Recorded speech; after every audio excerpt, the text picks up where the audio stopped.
I would like to tell you a very personal story of one of the most celebrated failures that I'm identified with that actually planted the seeds for uh, one of the most important revolutions in high technology, and that's called the Newton. In those last few years that I was at Apple, it was becoming clear that the world was going to be a much more competitive place because of Moore's law. Processors were becoming more powerful.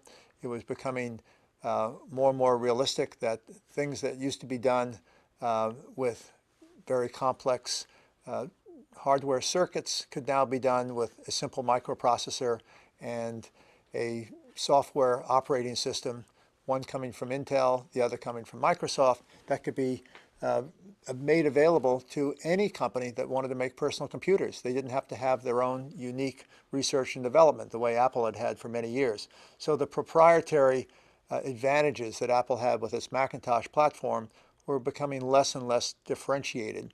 And this was a serious challenge to what Apple was going to be able to do in the future.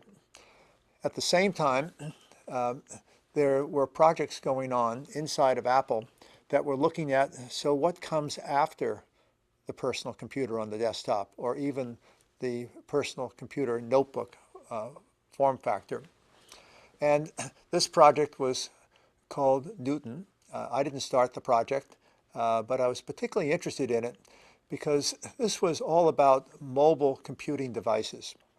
It was about taking the user experience that we had become familiar with the desktop metaphors for personal computers when Steve Jobs commercialized the first media computer, the Macintosh, and then the first media system known as desktop publishing with the Macintosh and laser printing. And it was taking it to a new way of thinking about a media computer. And this was a handheld device that would eventually have the ability to not only display and manipulate media on a small screen, but it would have the ability to communicate eventually wirelessly with other devices like itself. The challenge was that no such technology had ever been commercialized before.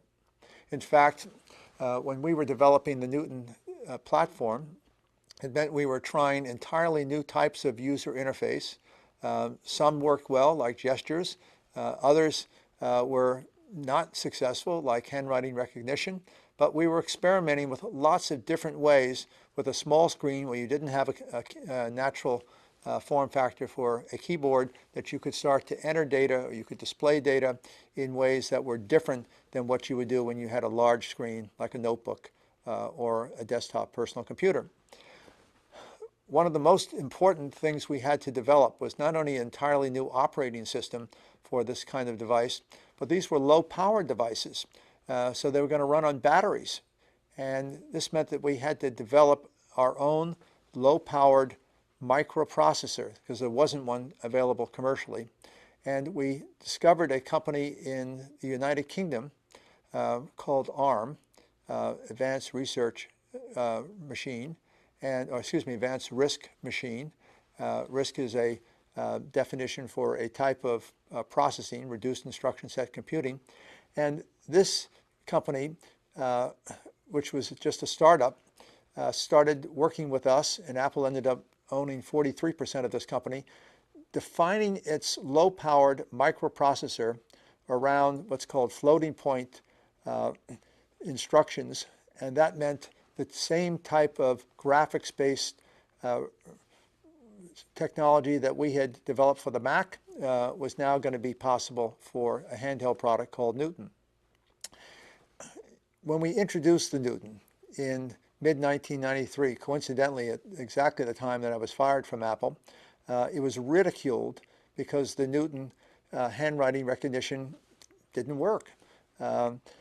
And when I had first made a speech about a new era of computing devices at the Computer Electronics Show in 1992, I believe it was, the end of 92, and I said that someday there were going to be handheld products that would be ubiquitous and they would be sold in the billions, and that these products would launch an entire new generation of computing devices, which would be the convergence of media content, the convergence of telecommunications, and the convergence of computational power that we'd learned in the personal computer industry.